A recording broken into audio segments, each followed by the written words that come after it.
Bienvenidos a Por Cuerda Separada, yo soy Ruth Sánchez. Y yo, Rodolfo Villalobos. Y en esta ocasión vamos a estar platicando del artículo 16 de nuestra Constitución. Es un artículo bastante extenso, bastante importante para nuestro sistema de impartición de justicia, pero vamos a tenerlo que fraccionar. Arrancamos con el primer párrafo. Qué bien que señalas que es un artículo muy importante. Volvemos que junto con el 14 son los pilares. Es una vertebral de nuestro sistema. Y no nada más sistema de impartición de justicia. Porque el 14 sí está más destinado. En general, el 14 está más vinculado a lo que es la impartición de justicia, particularmente el primer párrafo, cuando te habla de lo que es el debido proceso, ¿no? Pero el 16 en particular, sobre todo el primer párrafo, te habla de el sustento de todo acto de autoridad. Tu protección, ¿sí?, como ciudadano frente al Estado. Así es, porque el 16, en lo general, en todos sus párrafos contiene garantías o derechos relativos a la seguridad jurídica. Saber a qué atenerte, saber cómo debe actuar el Estado, poniendo limitaciones en su funcionamiento. Pero el primer párrafo es el más amplio y alcanza a todas las actuaciones del Estado, independientemente de la materia de la que pudieran tratarse, porque los demás párrafos sí van dirigidos a materias en particular. El segundo párrafo, por ejemplo, te habla de cuestiones en materia de protección de datos personales, pero hay párrafos que te hablan en materia de órdenes de aprehensión, intervención de comunicaciones, órdenes de cateo, de búsqueda, en fin, van viendo, ya se van dirigiendo a ciertos actos en particular, pero todas son derivaciones de esta libertad o este derecho más amplio, que es en particular la debida fundamentación y motivación. Así lo conocemos en lo general por su contenido. Dice el artículo 16, primer párrafo: nadie puede ser molestado en una serie de cuestiones en sus propiedades, posesiones, papeles y derechos. Si dijera derechos será suficiente. Domicilio. Sino mediante intervención, sino a través de acto de autoridad, dice mandamiento escrito que funde y motive la causa legal del procedimiento emitido por una autoridad competente. Yo lo dije en desorden, pero el contenido es el mismo. El contenido es el mismo. O sea, sino a través de mandamiento escrito emitido por la autoridad competente que funde y motive la causa legal del procedimiento. Ok, ahí está. Sí, está en orden. Este artículo empieza diciendo nadie puede ser molestado. Y entonces la teoría administrativa y la teoría en materia, la teoría de derecho administrativo, para no distinguir la teoría administrativa jurídica de la teoría administrativa de la administración. La teoría de derecho administrativo y la teoría de derechos humanos, aunque en nuestro país, bajo esta larga tradición de garantías individuales, habla de acto de molestia. Pero realmente se está hablando del acto de la autoridad. Cuando hablan de acto de molestia, dicen es que va dirigido a generar una afectación, no una privación, en los derechos individuales. Porque el 14, cuando te hablan nadie puede ser privado de, entonces dicen, que hay un acto de privación, que es un acto mucho más restrictivo. Que te quita, que te limita. Que es una manifestación o una especie del acto de molestia, el acto de molestia que es más amplio. El acto de molestia es el general y el acto de privación es lo particular. Es lo especie. Pero realmente cuando el 16 habla de acto de molestia, está hablando de cualquier acto de la autoridad, independientemente de si te afecta, te molesta a ti particular o no. Porque cuando se habla de la configuración del derecho humano antes de la garantía individual, como la mencionaba el maestro Ignacio Burgoa, decían que la garantía individual, ahora el derecho humano, se compone por dos elementos en concreto. Y lo comentamos en las primeras pláticas en esta cadena o en esta serie, que una es mi libertad individual, que se le conoce como el derecho subjetivo público que tiene el individuo frente al Estado. Pero la otra mitad o la otra parte es la obligación correlativa. Es decir, ¿qué es lo que tiene que hacer el Estado? Yo particular puedo exigirte que me garantices ciertas libertades o cierto campo de acción a ti, Estado. Y tu Estado tiene la obligación precisamente de no intervenir, de no intrometerte en ese ámbito, ese ámbito que me queda reservado a mi particular. Esa es la obligación correlativa. ¿Qué tiene que hacer el Estado? Nuestra Suprema Corte de Justicia de la Nación ya ha dicho, desde la sexta época, ya ha dicho que la obligación correlativa no está limitada solamente al acto del Estado frente al particular, sino que al ser una obligación del Estado, el Estado la tiene que cumplir independientemente de si enfrente de ese acto estatal hay o no hay un particular que pueda ser afectado. En este caso, cuando dice el 16, nadie puede ser molestado sino en virtud de mandamiento escrito emitido por autoridad competente que funde motivo la causa del procedimiento, sigue estableciendo al Estado que su actuación tiene que ser emitida por escrito, por autoridad competente y que esté debidamente fundado y motivado, independientemente de si se ha afectado o no se ha afectado en particular. Qué bueno que hacemos énfasis aquí por escrito, porque luego la gente tiene el temor de que un día llegan y le dicen ahí, oye, necesito que saques o que des o que vengas. A ver, no, espérate. ¿Te entregaron un papel? No me entregaron ningún papel. No, pues tráeme el papel sí, no, y luego ya platicamos. Y aquí también hay que hacer una connotación, porque también luego pensamos que por escrito tiene que estar en un documento expreso, un documento impreso. Pero hay algunos procedimientos que han ido avanzando y que ya como no todo queda... lo relativo a la transparencia, por ejemplo. O por ejemplo, vamos también a la parte de los procedimientos civiles, familiares, mercantiles, el puesto jurisdiccional, que ya cambió de ser un mecanismo escrito a un mecanismo oral, en el cual buena parte del expediente no se encuentra en papel, se encuentra digitalizado, porque tú el expediente dice, bueno, el acuerdo de la audiencia que dice, se celebró audiencia, y nada más te va diciendo las etapas de la audiencia con las horas, pero tú no viste qué pasó en la audiencia, tienes que pedir la videograbación. Entonces, para evitar que te dijeran las autoridades, no, es que ese documento, es que el expediente no está por escrito, se reforma el 16 y se agrega a esta última, a este párrafo primero, se agrega una aclaración diciendo que en todos los procedimientos en los cuales se lleven a cabo a través de una forma distinta que la escrita, bastará que quede un registro de lo que es de la actuación.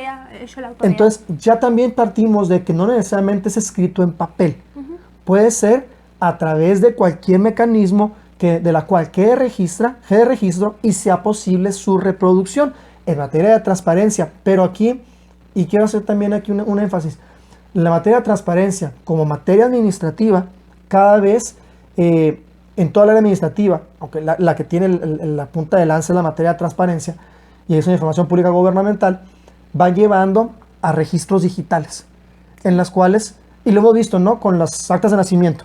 Sí. Tú pides un acta de nacimiento a un civil y la puedes pedir por internet y la pagas y todo, y te llega un código. Que no te la quieras hacer, es otra cosa, ¿verdad? Pero te llega el documento digital. Sí. Las facturas en materia fiscal, en materia electrónica, son documentos que puedes o no puedes imprimir. Es interesante porque luego te dicen, tráigame la original, aquí está. No, la original, no por eso. Sí, o sea, yo puedo imprimirte 1000 veces la factura y como ya trae su código, es original. Así es. Y todavía nos topamos con esa ignorancia, ¿no? Con las autoridades o con los diferentes dependencias. Ajá. Entonces dices, pero ya es un avance grande trae firma digital. Entonces aquí tenemos que partir de esto. Lo ideal para el efecto de la seguridad, como es el dicho, ¿no? Papelito habla. Papelito habla. Pero la modernidad nos tiene que alcanzar y tenemos que irnos adecuando a nuevas circunstancias para agilizar el sistema administrativo, sobre todo la parte de la administración pública y su actuar, que no necesariamente tiene que quedar en papel, sino que sea un registro que pueda ser reproducido, videográfico o un documento digital. Inclusive vemos la tramitación de juicios electrónicos en los cuales... En el correo electrónico ya se entiende que te... Y el expediente no existe en papel. Y fíjate, en esta pandemia nos demostró que efectivamente es muy útil. Sí, muy útil. Entonces hay que tener cuidado con esto. Pero cuando la autoridad va a generar un acto de molestia, tiene que darte a ti particular, tiene que entregarte algo que demuestre la existencia del acto de la autoridad, porque ese acto de autoridad tiene que cumplir con ciertos requisitos. Entonces el artículo 16 dice, tú no puedes ser molestado como particular, pero volvemos, esto va más allá del mero acto de la autoridad que puede molestar a un particular, sino reviste todos los actos de autoridad y por tanto toda actuación administrativa tendrá que cumplir con esos requisitos. ¿Cuáles son los requisitos para que la molestia a mi particular sea válida y en lo general para que el acto administrativo sea válido? El artículo establece, nadie puede ser molestado sino a través de mandamiento 1, que obre por escrito.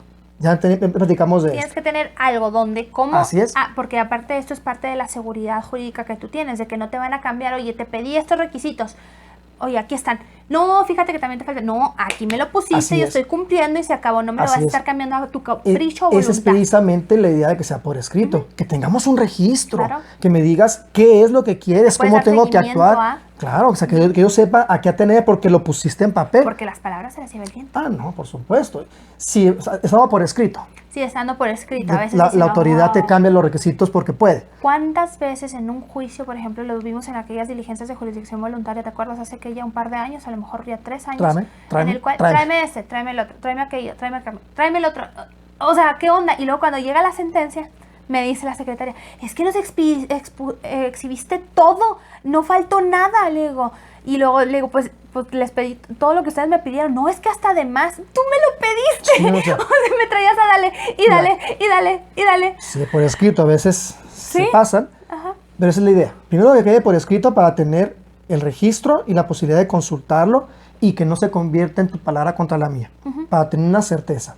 Además de que tiene que estar por escrito, tiene que ser emitido por autoridad competente. Sí, aquí no se vale que la autoridad penal te hace que realices actos civiles o actos Hay que tienen recordar, algo mercantil. O sea, no, hay que espérate, no, no, recordar, no. y no nada más la judicial, en la parte administrativa también, hay que recordar que la competencia es el cúmulo de facultades que tiene la autoridad, que son otorgadas por la propia norma. En la distribución de facultades es a través de lo que se conoce como una cláusula de reserva de ley.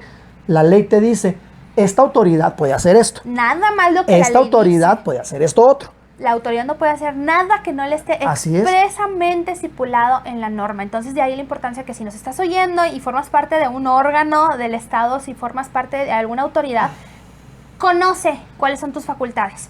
Antes de entrar, antes de tomar el cargo, antes de tu nombramiento, conoce cuáles son las facultades que tienes. Porque luego la autoridad cree que porque tiene un cargo puede hacer lo que le da la gana. Claro. Y te dicen, a mí me ha tocado en la práctica Es que yo soy los putera, últimos, pero no puedes. los últimos 10 años fue prácticamente exclusivamente de carácter administrativo y nos tocaba que nos dijera la autoridad, es que yo soy la autoridad, dime dónde lo puedes hacer. ¿Sí? Pero es que yo soy la autoridad, pero no lo puedes hacer. No. No, es No que te puedes salir de es que ahí. se entiende. No se entiende. No se entiende. Si no está- Aquí no hay tal cosa como yo pensé, yo creo, o Mira. es que si puedo esto, puedo aquello. No, Ah, no, hijos, no, eso no, es bien no, común no. también. O sea, aquí no Me se ha to- aplica. Nos ha tocado verlo con mi universidad. Que nos digan, que fundamenten, el que fundamenten su actuación en el que puede lo más, puede lo menos. No, y no, si no, uno no. eres autoridad administrativa, No. si no está expresamente concedido, No puedes aplicar. está prohibido. Y esa es una seguridad también para nosotros Así como es. ciudadanos, de que no cualquiera, nomás porque se siente con poquito poder, así que se sube un ladrillo y se marea, no por eso te va a ir a perjudicar en tu esfera de Claro. en tu esfera de derechos. Claro, porque, volvemos, es una garantía de seguridad, que yo sepa a qué atenerme, y también esto va a que la autoridad, de nuevo, se convierte en una obligación de la autoridad a actuar solamente dentro de su cúmulo de facultades. Exactamente. Y el cúmulo de facultades tiene que estar en la ley. Las facultades se otorgan por ley, no se otorgan vía reglamentaria. Vía reglamentaria quizá pueda yo delegar alguna facultad o quizá pueda yo desarrollar cómo ejercer una facultad, pero la facultad en particular para actuar, es decir, qué se me permite hacer, Ahí sí somos bien necesariamente cuadrados con la tiene ley. que estar O sea, en la ley. Si está dentro del cuadro, puede. Si no, no No te se puede puede. salir una rayita. De ahí también que conozcamos, ahora que estamos en año electoral, que luego vienen y nos prometen muchas cosas los candidatos y al momento en el que llegan al poder, es que no hizo, es que no. Es que no Pues podía. no podía. Entonces, para que tú aceptes una propuesta de un candidato, tú tienes también que revisar, a ver, espérate, presidente municipal, ¿puede hacer eso? No. No puede. Entonces me estás contando mentiras. Diputado local, ¿puedes hacer eso? No puede legalizar, ¿cómo se llama? Legislar esa se me fue la materia palabra. o hacer Legislar esta esto. actuación en particular. Ajá. No puedes, yo Sí, conozco porque- tus facultades, no puedes, así que no me vengas con promesas falsas, porque luego llegan y, no me dejan la ley. No, es que Pues no. llega el candidato a diputado, ¿no? Y te dice, yo como jefe de diputado les voy a traer luz a su colonia. No. No son- Podrá gestionar, Pero podrá él no puede posiblemente sugerirlo en alguna reunión, podrá a lo mejor tener ciertos contactos, pero no puede comprometerse a a una ponerte la luz, iniciativa. por Oye, ejemplo. voy a poner pavimento.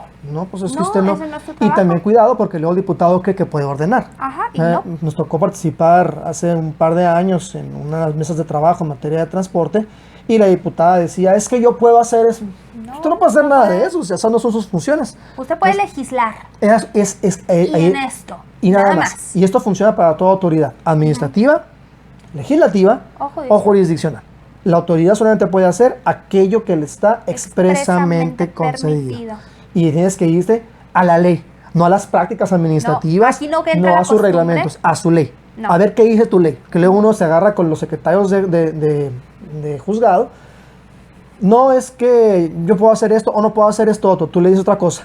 Es que este juzgado sí no se usa. Es que la práctica, ¿no? La No, práctica tu ley naranjas, dice, ahí está la ley. tu ley dice. Entonces, tengamos cuidado.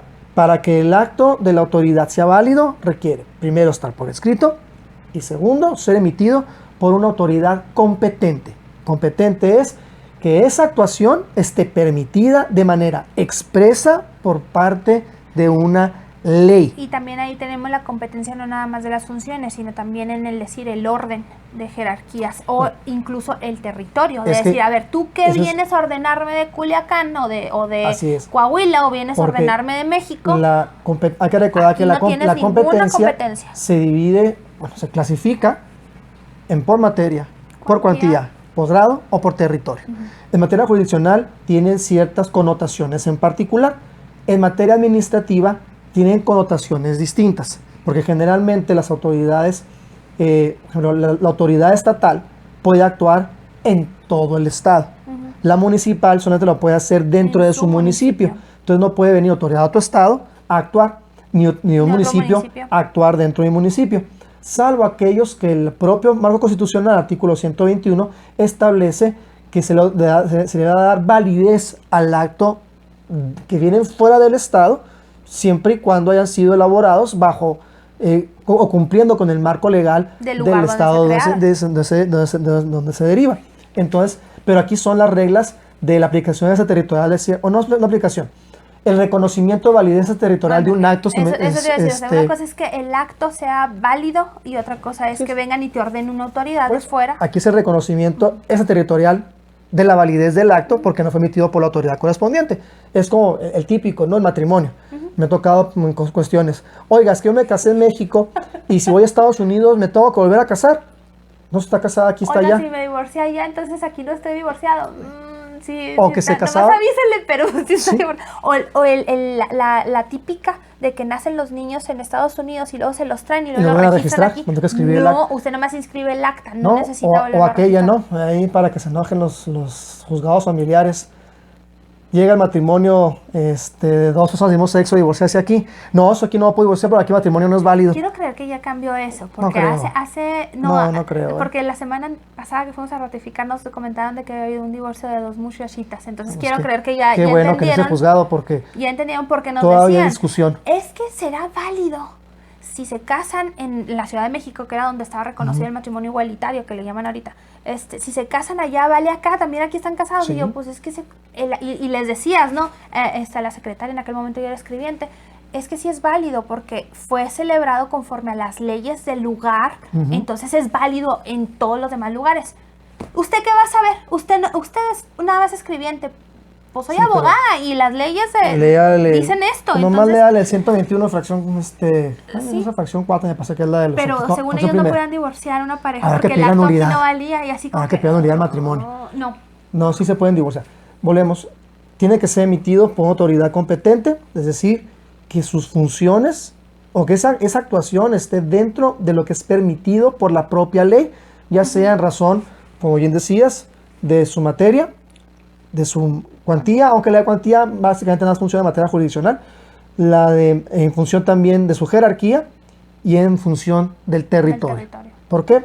Ahí contaríamos la extraterritorialidad del acto administrativo o del acto jurisdiccional o del acto legislativo y habrá que analizar las excepciones que establece el artículo 131 constitucional de cuando podemos reconocer o ejecutar de manera extraterritorial un acto de la autoridad. Y luego vienen los dos elementos que son la base o la clave de este párrafo, que esté debidamente fundado y que esté debidamente motivado. Dice, y creo que la fundamentación a veces no es tanto el problema, la motivación es lo que nos está faltando realmente. No, las dos, es que van de la mano. Yo digo que van de la mano. Dice, acto que funde y motive la causalidad del procedimiento. O sea, simplemente que te digan la fundamentación y motivación. ¿Qué son estas dos? La fundamentación es, dime ¿En dónde estás facultado para qué hacerlo? te basas. O sea, dime la ley en la que me estás aplicando. Permite esto. Que me estás aplicando. ¿Sí? Fundamentame tu competencia y fundamentame tu acto. Estudiantes de Derecho, si nos están escuchando, por favor, tienen que aprender esto. Fundar y motivar los actos. ¿Sí? Fundamentame, dime en dónde está tu competencia y dime qué ley me estás aplicando. Opuesto, por ejemplo, a lo que sería para el particular. Yo particular no tengo que irte a decir en qué ley estoy fundando, porque tú estás obligado a decirme si aplico o no aplico una ley. Porque la autoridad... Yo voy y te pongo los hechos nada más. La autoridad está obligada a actuar de nuevo. Dice el artículo 16 que es para el procedimiento, para el acto de molestia, pero dentro de la obligación correlativa va dirigida a todo acto del Estado. El Estado en todo lo que hace tiene que fundar y motivar qué es lo que hace. Todo acto del Estado, sea un juez, sea un legislador, sea una autoridad administrativa, me tiene que decir por qué es competente. Competencia derivada del artículo fulano de tal, de la ley X que dice, si la escribo o no la escribo no importa, pero ya señálamelo. Sí. Y luego también dime, ahora sí ya me dice, ¿por qué es competente para actuar? Ahora dime qué me estás aplicando. Aquí la importancia de la fundamentación es que hay dos maneras de hacerla, que son complementarias. La de carácter formal, me pones el numerito del artículo, y la de carácter material, que el artículo sea exactamente aplicable al caso. Porque de nada me sirve que me pongas una pila de artículos que no tienen nada que ver con lo que me estás resolviendo. A lo mejor me pones artículos que ya derogaron, me pones artículos que ya modificaron, o artículos que no aplican a este caso en particular. Una ley que ya no existe. También pasa. Entonces, de nada me sirve que me los pongas. Ah, ¿está fundado? No está fundado, porque no estás cumpliendo con la parte material. Aquí, desgraciadamente, en la práctica, cuando uno combate combate actos por falta de motivo, por falta de fundamentación, hay que ser muy cuidadosos cuando el ataque a ese acto es por falta de fundamentación o por deficiente fundamentación. No es lo mismo. Porque los tribunales han hecho la distinción, o sea, técnicamente no es lo mismo, pero no tiene caso hacerle distinción, pero sí lo hacen los tribunales, cuando te dicen, no, es que el acto está fundado. Mal, pero está fundado. Y por tanto, como tú decías que no estaba fundado, fúndalo. Se te niega. Y si no, espérame, es que está mal fundado. No, tú me pediste que no estaba fundado. Y la falta de fundamentación significa la omisión total de este señalamiento de los artículos aplicables. Y aquí sí hay. No es ninguno. Pero resulta que tu argumento está mal. Y si no, o sea, sí, pero bueno, o sea, no se exceda, ¿no? O sea, tiene que ser actos estrictamente aplicables al caso.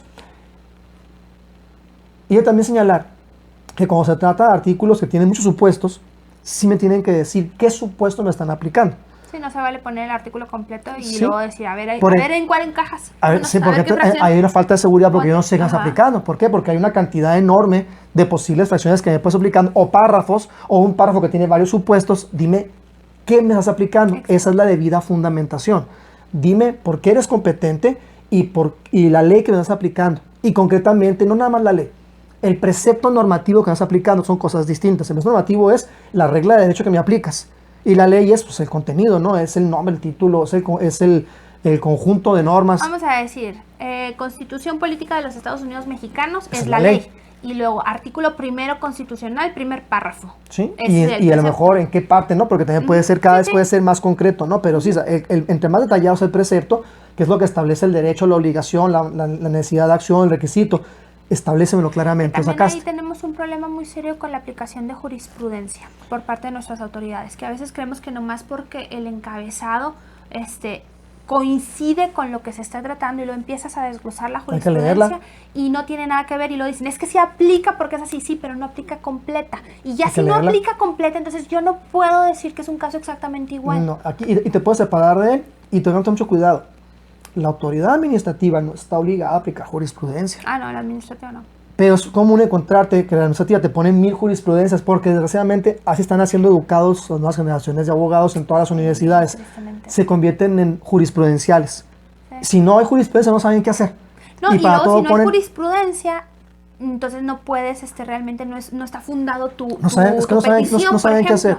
Yo, por ejemplo, nosotros en la práctica en la oficina, si ven nuestros documentos, no están basados en la jurisprudencia. Citas una o dos Que a son, veces. y cuando son que dices tú, es que esa está como anillo al dedo y está perfecta.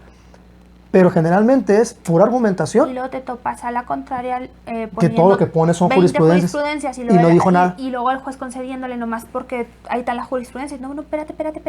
Entonces, No quiere decir que porque cite la jurisprudencia y o sea, un vete pedacito al fondo. coincida, no quiere decir que Lo se va que a pasa es aplicar que el caso en concreto. ya has provocado que los abogados no piensen, No. que no razonen. Y, Todo es las buscar jurisprudencia. autoridades no Tampoco. pueden ir más allá, decir, bueno, ¿sabes qué? A ver, vamos a aplicar mi criterio, no ese criterio, porque no tiene nada que ver con esto. Y peor aún con la administrativa. Sí.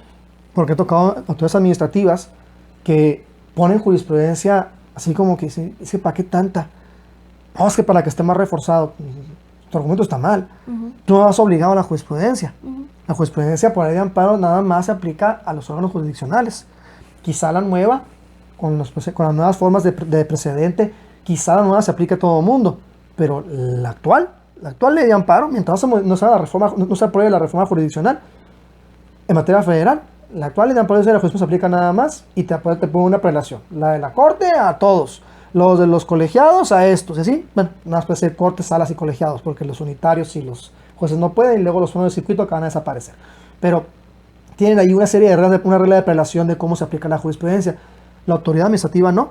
Si yo como litigante, yo como gestor administrativo, como abogado, le digo a la autoridad, mira, tienes que hacer esto, porque aparte ya hay jurisprudencia que dice esto, yo te la vas a ver para irte avisando de que si me resuelves en contra, me voy al amparo y te lo voy a ganar, porque ya hay jurisprudencia que resuelve. Pero si la autoridad me dice, ¿sabes qué? Yo soy autoridad administrativa, por tanto soy una autoridad de mera legalidad, yo tengo que aplicar la ley, como lo hacen los oficiales de derecho civil cuando va una pareja homosexuales y pide que se casen. Y dicen, es que ya hay jurisprudencia. No, la jurisprudencia Lo que no pasa es que aplica yo aquí. soy autoridad administrativa y como autoridad administrativa yo no estoy obligado a aplicar la jurisprudencia. Que ojo, yo estoy aquí en el obligado a estado aplicar los mi están ley. casando, aquí en Chihuahua, y los está están mal. casando y va conforme, el registro debería estar obrando conforme a lo que la ley dice, el Código Civil establece, y el Código Civil establece que sigue el matrimonio es la unión del hombre y la mujer. Y luego dicen todavía, porque son muy inteligentes, o quieren decir que son muy inteligentes, es que la ley fue declarada inconstitucional. No. Y se dice uno, sí, en amparo. En amparo. Nada más que en amparo, el alcance del amparo es que la nada más norma al que lo no se solicitó. aplica más que a esa persona, la inaplicación de la norma. Entonces, esos matrimonios que se están celebrando son nulos. Ojo, Así es. son nulos. Cualquiera los puede pedir. Cualquiera. Yo puedo ir a buscar, a ver, pásame cuántos matrimonios has realizado aquí entre personas del mismo sexo. ¿En cuáles La autoridad me había va a tener sentencia? que decir ¿En cuáles son, había sentencia? Y voy a decir, ¿cuáles tiene sentencia? No, pues nada más en estos. Los demás Son nulos. son nulos. Te voy a Pero pedir nulidad de declara matrimonio. los nudos. Te voy a presentar nulidad de matrimonio. Ajá. No lo vas a hacer porque al final de cuentas... pues, ni son tantos, nada mira, más que les encanta hacer tanto y pancho. aparte, como hemos comentado, o sea, bueno, ya en paréntesis, ¿no? En materia de matrimonio igualitario. A nadie le importa. Pero es una mala actuación de la No, por supuesto, porque la autoridad está obligada a aplicar ¿Sí? la norma, como viene. No tiene facultad. Los únicos que pueden no aplicar una norma son los jueces, ya sea vía amparo o ya sea vía control difuso de constitucionalidad o convencionalidad. Pero independientemente, la autoridad administrativa todo lo que puede hacer es una interpretación pro homine, se le conoce, pero esa pro homine no puede ir más allá de la ley o de naturalizar el contenido de la norma. Bueno. Fundamentación no significa poner mi jurisprudencia, significa que me digas qué artículo me estás aplicando y que es exactamente aplicable al caso. Ahora, ¿cómo sé que es exactamente aplicable al caso? Viene la otra parte del artículo 16, por eso te digo que van de la mano, que es la debida motivación. Es decir, explica por qué es aplicable este artículo a este caso en concreto. No nomás me digas por esto porque resulta que sí. No, a ver. Y en esa explicación, desglósamelo. En esa explicación me tienes que decir por qué los hechos, qué hechos son, por qué los hechos se encuadran en la norma, cuáles son los elementos de la norma, las pruebas en su por caso, qué, por qué los hechos están probados, por qué la norma debe aplicarse, dame el alcance de la norma, el alcance de la consecuencia. Es decir, hazme esta explicación en función de una argumentación jurídica, ya sea en un caso sencillo a través de un mero mecanismo de un silogismo, o bien házmelo a través de una argumentación más compleja, ya sea de carácter garantista, ya sea de carácter teleológica, de carácter sistémica, pero dame un esquema en el cual me expliques por qué ese artículo es aplicable a estos hechos. Y autoridad, primero dime cuáles hechos son Una vez que tenga los hechos, dime cómo están acreditados. Una vez que están acreditados, ahora sí, la norma me la desbaratas y me dices, la norma tiene los siguientes elementos. El elemento A se encuadra en este hecho. El elemento B se aplica en el siguiente hecho. El elemento C es el siguiente hecho. Y por tanto, al estar conformados los elementos de la norma por los hechos, te aplico la consecuencia que es esta. Y la consecuencia te la vas a tener que ponderar porque a lo mejor la consecuencia tiene un margen muy amplio de acción. Y entonces requieres que ese margen de acción se concretice en la consecuencia en particular. El problema que se da es que en ocasiones, sobre todo en materia de derechos humanos, las normas son normas imperfectas.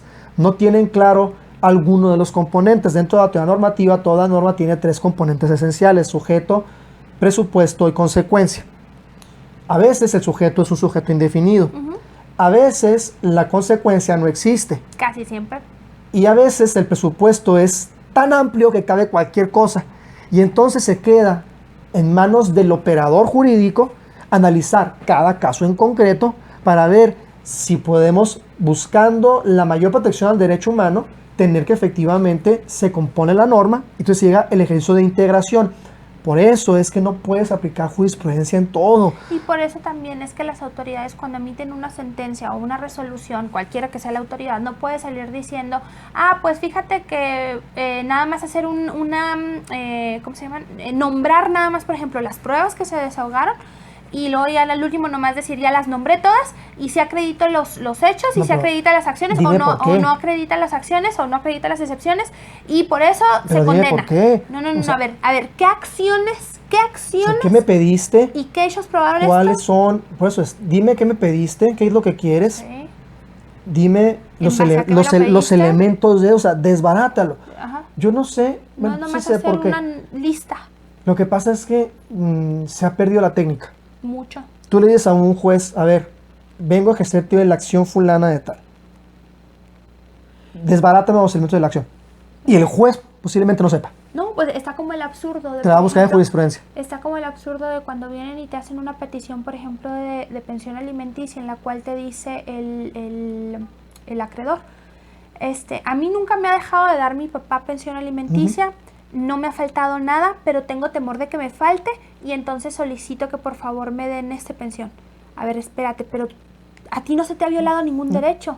Yo no te puedo admitir una demanda en la cual no se te ha violado. Tú me estás diciendo que nunca tu padre te ha dejado de dar pensión. Tú no tienes un fundamento para decir que te va a dejar de dar. Y luego cuando dices que tengo temor, ¿y por qué tienes temor? No, es que tengo temor. Tengo temor. O sea, pero tienes temor, ¿por qué? O sea, ¿qué pasa? No, es que tengo temor. Sí, y es que siempre se me cargo de mis gastos, y ahora no sé si no. Pedirla para garantizar la pensión cuando hay un temor fundado. ¿Sabes que me amenazó? Me dijo que ya no me va a dar, dijo que él ya no se hace responsable. Se está insolventando. Es más, renunció a su trabajo. Okay. O sea, a ver, no, espérate, entonces si hay un temor fundado. Pero no, pues es que tengo miedo. Ajá. ¿Por qué tienes miedo? Y luego dice, el actor acreditó su acción. ¿Pero cuál acción? ¿Cuál acción? Si ni había acción para empezar. No, entonces, sí encontramos que es necesario regresar a la técnica. Volvemos. La motivación es explícame. No nada más dime la ley, es explícame por qué me aplicas la norma. Tiene que ver y con lo que me a través de un modelo argumentativo. Que se ha perdido la capacidad de argumentación porque se perdió la capacidad de desbaratar. O sea, ya no hay técnica jurídica. Y de eso somos culpables los maestros de derecho.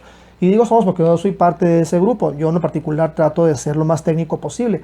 De decirles, esto funciona así, se desbarata así, esos son los componentes, esto es lo que hay que acreditar, o esto es lo que tiene como consecuencia. Sin embargo, encontramos que, motívalo. No, pues es que ya dije que valoré, y luego te ponen así también, en la materia jurisdiccional te ponen, en materia administrativa, las pruebas tienen valor probatorio pleno. Sí. Todos, pero ¿por qué tienen valor probatorio? ¿Y por qué tienen valor probatorio pleno? ¿Y cómo se vinculan? O sea, ¿cuál es el razonamiento? Que tiene valor probatorio pleno un estudio socioeconómico cuando lo que te estoy queriendo probar es que realmente la persona tenía era el padre, por ejemplo, del niño. Sí, o sea, a ver, ¿cuáles pruebas me están diciendo que si era el papá del niño? Se resuelve, ahora sí que por inercia, a través de machotes y con 1000 jurisprudencias. Y dice uno, nada más que esto no funciona así. Entonces, sí tenemos que entender que el artículo 16 establece una pauta de actuar para la autoridad. Generalmente uno se concentra en la autoridad jurisdiccional, pero es para todas las autoridades. Todos sus actos tienen que quedar por escrito, autoridad competente, fundado y motivado. Y en la parte de la motivación es donde más se pierde la... Ahí es donde encuentras la verdadera capacidad de la autoridad de entender lo La que norma, se está sí, porque tratando, no- la norma y lo que se está llevando a cabo en el proceso que esté atendiendo. Es que la motivación es donde está la verdadera acción del abogado, que es donde muchas veces uno discute con el que no es abogado. Ese abogado muy sencillo, es leer la norma y aplicarle y ya. ¿No? No. O sea, sí, hay casos fáciles en los que la norma se aplica de manera Uno directa. más uno son dos, se acabó. Pero cada vez encontramos que el derecho es más complejo y que es necesario interpretar e integrar la norma, tanto como operador privado, como operador público, es decir, como autoridad, de decir, bueno, ¿y cómo voy a acabar aplicando la norma? Porque, como lo vimos en el artículo 14, último párrafo, la autoridad no puede decir no hay ley y por No. tanto no actúo. Tiene que resolver sí o sí. La autoridad tiene que actuar. Ujú. De una manera tiene que actuar. Ok, en el caso de la administrativa, de la legislativa, hay diferentes contextos o diferentes connotaciones a esta posibilidad de actuar cuando hay o no hay ley. En materia legislativa, el legislador hace la ley, entonces puede actuar cuando no la hay. Y en la administrativa no puede actuar si no hay ley. Pero en la materia administrativa, cuando se dan excepciones, como pueden ser facultades implícitas, siempre y cuando estén relacionadas de medio a fin, de ser otorgado a la legislación correspondiente. Y en ciertas materias tiene que actuar buscando protecciones sobre todo a los vulnerables. Entonces, tiene sus matices la falta de ley también aquí. A veces habrá que integrarla. Y a veces que dice, es que la ley ahí está, pero no la entiendo. Entonces, va a ser necesario interpretarla. Bueno, la interpretación... Y ojo también aquí, tienes que arriesgarte, tu autoridad tienes que arriesgarte a interpretarla, porque también estamos viendo que, y era frustrante. Por eso está la jurisprudencia. Es que si no hay una jurisprudencia, búscame una jurisprudencia para poder decir eso. ¿Por qué? Tú Interprétalo. eres la autoridad, tú puedes hacer Interprétalo. una interpretación de eso, independientemente Hazlo si bien. hay o no hay. Hazlo bien. ¿Qué va a pasar si, como se planea nuevos al sistema de precedentes similar al norteamericano, en el cual solamente son obligatorios ciertos tipos de precedentes, aquellos que ya hayan pasado, imagino que va a quedar similar bajo la autoridad del stare decisis, o de stare decisis, no sé cómo se pronuncia, del sistema norteamericano va a ser similar aquí, muy posiblemente. Entonces nada más los de la corte van a ser obligatorios y habrá mayor posibilidades de salirnos del precedente emitido sobre todo por los colegiados, que es lo que nos obliga para todos lados. ¿Y qué va a hacer el juez cuando le digan, no, es que el precedente, y vamos a cambiar el precedente para establecer un modelo distinto, buscar una nueva forma, y vamos a cambiarlo? Por eso luego las cosas no cambian, porque nadie se quiere arriesgar. Pues, a mí la jurisprudencia me vale. Y lo curioso es que sí cambian. O sea, a final de Claro cuentas, que por eso pueden tenemos cambiar. diferentes épocas. Claro que pueden cambiar, porque cambia la ley, pero también puede cambiar la argumentación. ¿Sabes Sí. qué? Es que nos equivocamos. Y sabes que yo litigante, Yo lo puedo motivar como particular, litigante y como estoy juez. dando nuevos motivos Para por que los cuales cambies, decirte interprétalo que de no manera tienes distinta. por qué aplicar de esta No, manera es que el es criterio. jurisprudencia. Es que es tesis. Pues apártate. Ajá. O sea, tú decís tesis, aparte. Ok, si es jurisprudencia entiendo que si es definida no se puede porque sí está en la ley. Pero si es tesis aislada, que la mayoría son tesis aisladas, apártate. No, ¿cómo va a apartar? No, es que es tesis. No importa. Y a mí que sea tesis, cámbiala. Ajá. Es más, créate un precedente bien Sí. fundamentado en el cual a lo mejor tu criterio vaya a generar jurisprudencia más adelante con una base más sólida de la que ya existe. Entonces, tenemos que partir. Para recapitular, todo acto de autoridad, independientemente de si molesta o no molesta a un particular, tiene que estar por escrito, emitido por una autoridad competente, fundado Y motivo. y debidamente motivado. Esto fue por cuerdas separadas. Si tienes dudas o comentarios, háznoslo saber aquí abajo. También si tienes más temas para los cuales quieras que toquemos, también deja ahí en los comentarios y comparte con alguien más, sobre todo si son estudiantes de Derecho, porque hay que ir ampliando la cultura de la legalidad de nuestro país. Hasta luego.